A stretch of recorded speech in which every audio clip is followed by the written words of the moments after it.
Bismillahirrahmanirrahim. Assalamu alaikum all my dear friends and English literature aspirants.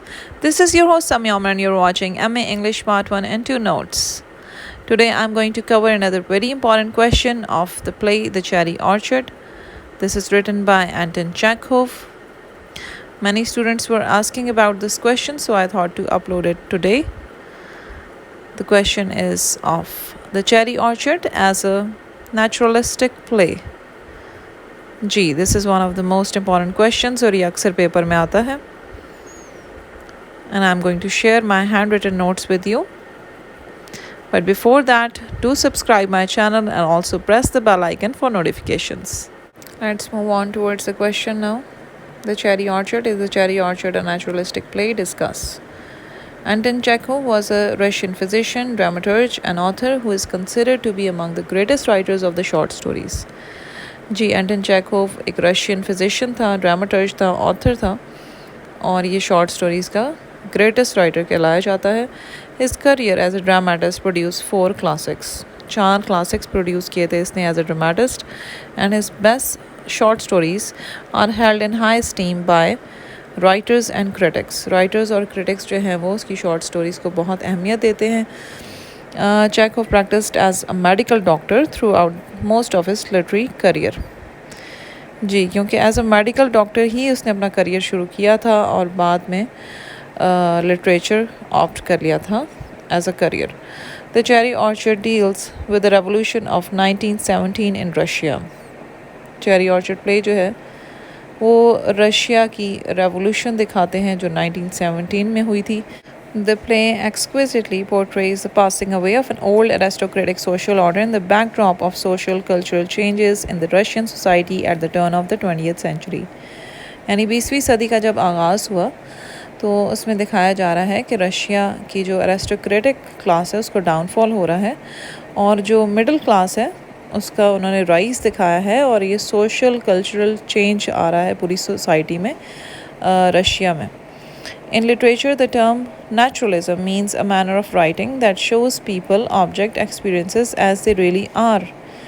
Naturalism को हम किसी हद तक realism भी कह सकते हैं कि उसमें चीज़ें natural तरीके से शो की जा रही हैं.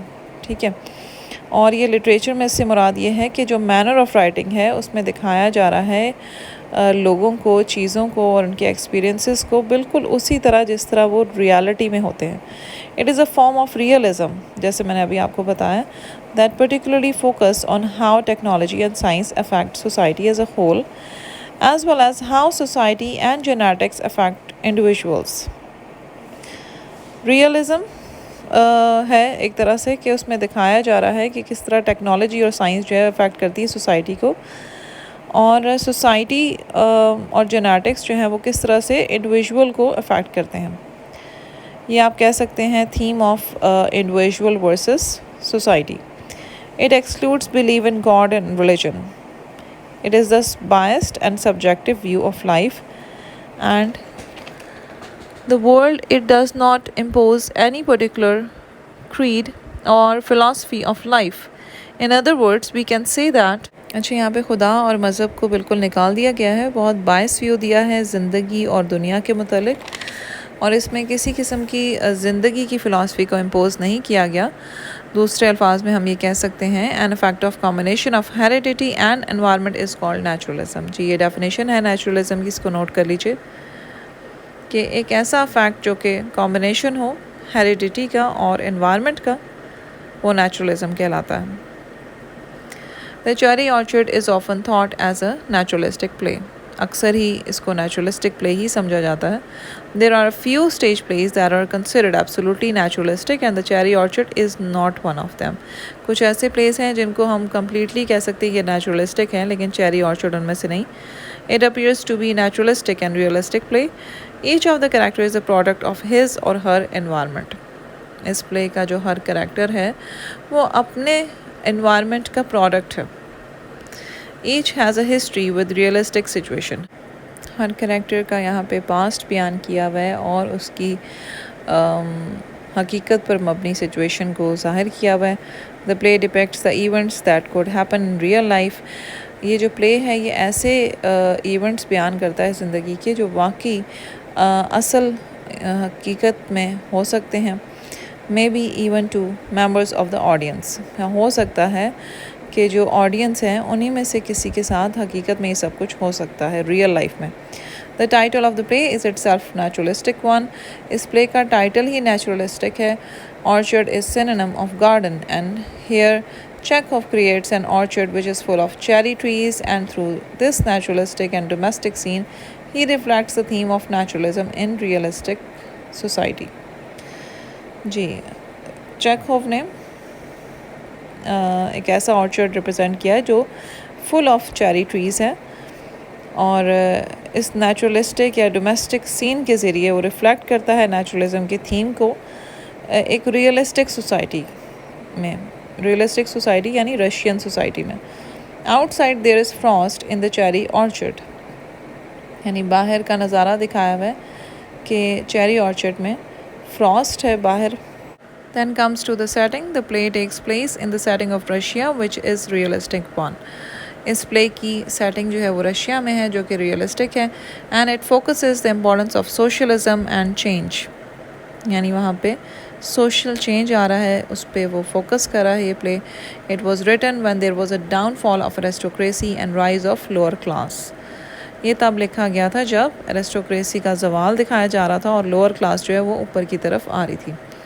Russia was divided into two main classes. First class was of serfs, whereas the second class was of aristocratic people, या aristocrates भी कह सकते हैं। पहली क्लास सर्फ थी। सर्फ से मुराद है वो जो ग़ुलाम थे उनके, जो सर्वेंट क्लास जो होती है, और एरिस्टोक्रेटिक क्लास वो है जो कि जागीरदार हैं, जिनकी प्रॉपर्टीज़ होती हैं, लैंड्स हैं। Life of serfs was miserable as they were working hard but gaining nothing. Serfs की लाइफ बहुत मिजरेबल थी क्योंकि वो बहुत मेहनत करते थे लेकिन उनको कोई हासिल हसूल नहीं होता था उसका। On the other hand aristocratics were doing nothing yet they were enjoying the luxuries of life. बहुत अमीर होते हैं एरिस्टोक्रेट्स और वो ज़िंदगी की तमाम लग्जरीज इंजॉय कर रहे होते हैं। For example, Lopakhin represents the class of serfs when he says. Lopakhin बाद में बिजनेसमैन बन जाता है और वो सर्व्स की जो लिबरेशन मूवमेंट है उससे फ़ायदा उठाता है, लेकिन वो सर्व की क्लास को रिप्रेजेंट कर रहा होता है। He says, little peasant, true son of a peasant, and here I stand. वो कहता है छोटा किसान, ये सच है कि मैं किसान का बेटा हूँ और यहाँ खड़ा हूँ। Like a pig in shop still peasant though है, कि मैं पेजेंट ही रहूँगा हमेशा, यानी मैं किसान का बेटा ही रहूँगा। Whereas Mrs Ranevskaya represents the aristocratic class. Lyubov जो है वो रिप्रेजेंट कर रही होती है एरिस्टोक्रेटिक क्लास को। As about her Lopakhin says, Lopakhin उनके बारे में कहता है, fine woman, well she was straightforward, very easy to talk, कि वो बहुत जेंटल है, फ़ाइन है और उससे बहुत आराम से बात की जा सकती है। The play starts when Lopakhin has become a good businessman. जैसे मैं अभी आपको पहले बता चुकी हूँ, ये लुपाकिन बाद में एक कामयाब बिजनेसमैन बन जाता है, तो प्ले यहीं से शुरू होता है जब वो एक कामयाब बिजनेसमैन बन चुका होता है। Ranevskaya estate is going to be auctioned. Ranevskaya estate यानी चेरी ऑर्चर्ड की बहुत जल्द नीलामी होने वाली है। Indeed, this play is about the social and political condition of Russia in those days. कि उन वक्तों में 1917 की बात हो रही है कि रशिया की क्या पॉलिटिकल कंडीशन थी और उसकी सोशल कंडीशन क्या थी, किस तरह से चेंज आ रहा था सोशल क्लास में और overall. Feudalism was at the peak and middle class was wrecked due to their worst behaviour. Feudalism अपने पीक पे था और जो मिडिल क्लास थी वो तबाह हो रही थी उनके वर्स्ट बिहेवियर की वजह से। Thus a change was required, change required था। Middle class raise its voice against it and gained success in throwing away the pride of noble class. Middle class ने अपनी आवाज़ उठाई उनके ख़िलाफ़ और उनको इसमें कामयाबी हासिल हुई और नोबल क्लास जो है उसका फिर डिक्लाइन होना शुरू हो गया, यानी एरिस्टोक्रेटिक क्लास का। It is evidently seen as depicted in the character of Lopakhin, हम लूपाकिन के करैक्टर में देख सकते हैं his forefathers use to work hard for Ranevskaya family even then they were living a miserable life. यानी वो बहुत मेहनत मशक्क़त करते थे रंस के फैमिली के लिए, लेकिन इसके बावजूद वो एक बहुत मुश्किल और सख्त ज़िंदगी गुजारे थे। After social and political change in Russia that was bound to come naturally.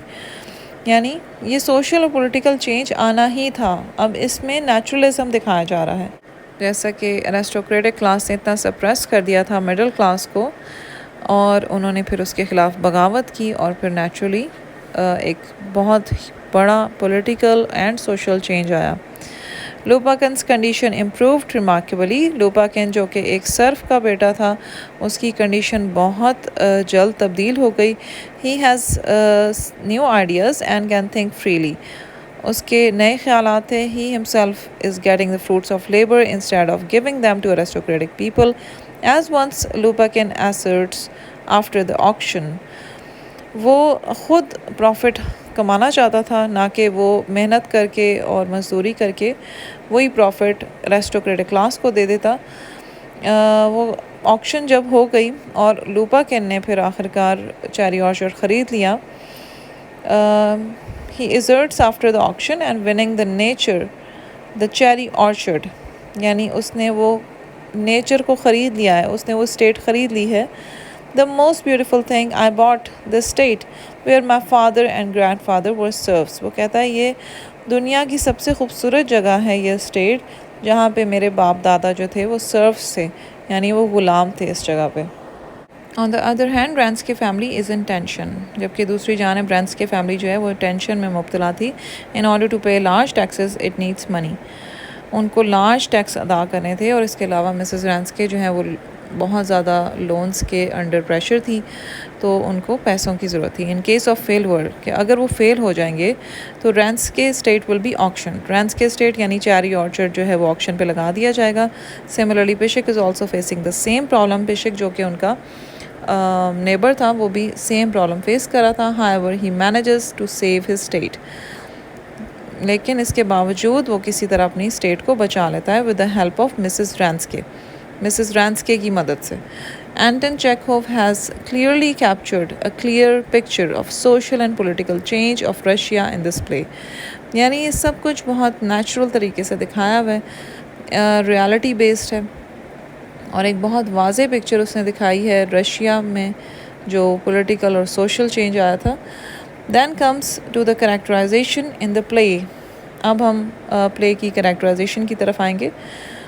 The story of each character is connected to the nature। For example, Lupakin sees nature as commercial point of view। Her character जो है उसका ताल्लुक़ nature के साथ है, ठीक है, उसका एक कनेक्शन है नेचर के साथ। लूपाकिन जो है वो नेचर को देखता है कमर्शियल पॉइंट ऑफ व्यू से, यानी वो बिजनेसमैन था तो वो उसको उस पॉइंट ऑफ व्यू से देखता था। He wants to purchase cherry orchard for his property development project. Lopakhin जो है वो अपनी इस प्रॉपर्टी डेवलपमेंट प्रोजेक्ट के लिए चेरी ऑर्चर्ड ख़रीदना चाहता था। He advises to Lyubov to cut the orchard. वो लियोबॉव को ये कहता है ये ऑर्चर्ड काट दो, एंड सेज, आगे टेक्सचुअल लाइन्स हैं, all you have to do divide up the orchard and the land by the river into plots. कि यानी ये जो लैंड है चेरी ऑर्चर्ड की, इसको काट दो और इसके प्लॉट्स बना दो।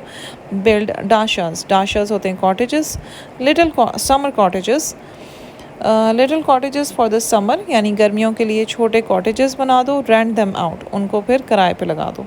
For Lyubov cherry orchard is a source of nostalgia. लेकिन लियोबॉव की उससे बहुत सारी बचपन की यादें वाबस्ता होती हैं। It has an emotional and romantic significance as she says।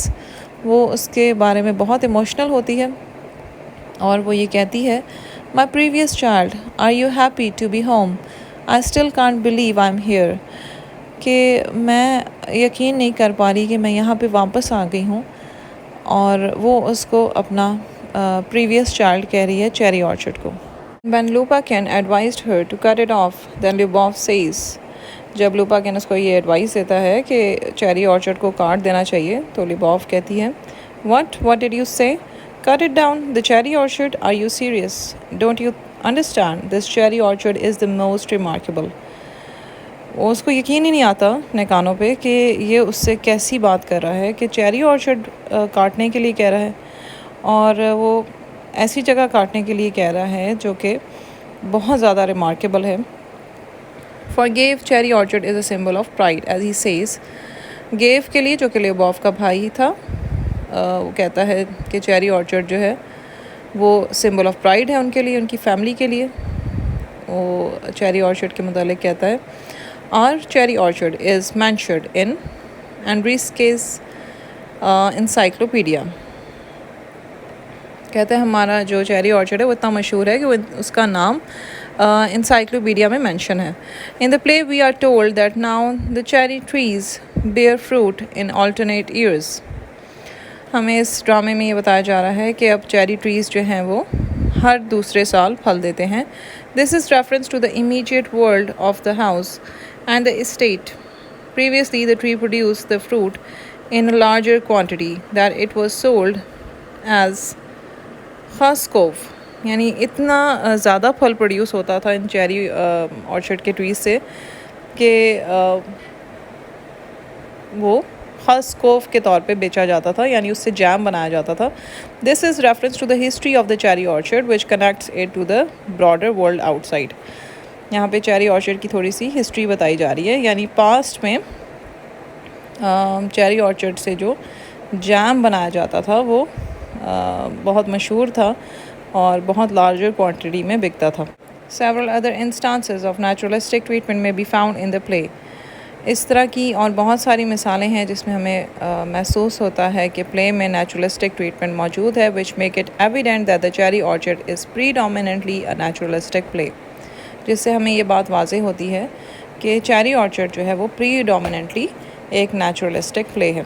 But there are also some non-natural elements in the play which challenge it as being adjudged a purely naturalistic play. लेकिन और बहुत सी ऐसी इसमें नॉन नेचुरल एलिमेंट्स मौजूद हैं जिसकी वजह से हम ये नहीं कह सकते कि प्ले जो है वो प्योरली नेचुरलिस्टिक है। It seems that the play right is training against the bounds of naturalism. ऐसा महसूस हो रहा है कि वो नेचुरलिज्म के बाउंड से बाहर जा रहा है ये play right. Particularly the use of symbolism is a non-naturalistic technique. जी, symbolism का इस्तेमाल जो है वो एक non-naturalistic technique है which Chekhov has employed to suggest a deeper meaning in some of the objects and situations. जो उसने बहुत गहराई के साथ इस्तेमाल किया है ताकि उसका एक बहुत गहरा मतलब वाज़ेह हो सके। जो ऑब्जेक्ट्स हैं और जो सिचुएशंस हैं उनको डीप मीनिंग दिए जा सकें। To conclude, we can say that there are several actions of the play that easily lend themselves to symbolic functions. Conclusion में हम ये बात कह सकते हैं कि बहुत सारे ऐसे actions हैं play के जिसकी वजह से हमें symbolism ज़्यादा dominate करता हुआ नज़र आता है। These non-natural elements retreat that the Cherry Orchard is not a purely naturalistic play. यही नॉन नेचुरल एलिमेंट से हमें ये बात वाज़ेह होती है कि cherry orchard purely naturalistic play नहीं है, but considering the naturalistic elements we can not call it an unnaturalistic play. लेकिन हम इसको एक अननेचुरलिस्टिक प्ले भी नहीं कह सकते क्योंकि इसमें कुछ एलिमेंट्स काफ़ी हद तक नेचुरलिस्टिक है। जी students, I hope you have understood this question of the cherry orchard as a naturalistic play. If you don't understand anything or if you have any questions or queries, you are most welcome to comment below. I'll be glad to answer you all. Till then students, this is your host Samya Omar signing off from MA English Part 1 and 2 notes. Don't forget to like my video and also subscribe my channel for more informative and quality notes videos. Also press the bell icon for notifications so that you don't miss any video. Take care and Allah Hafiz.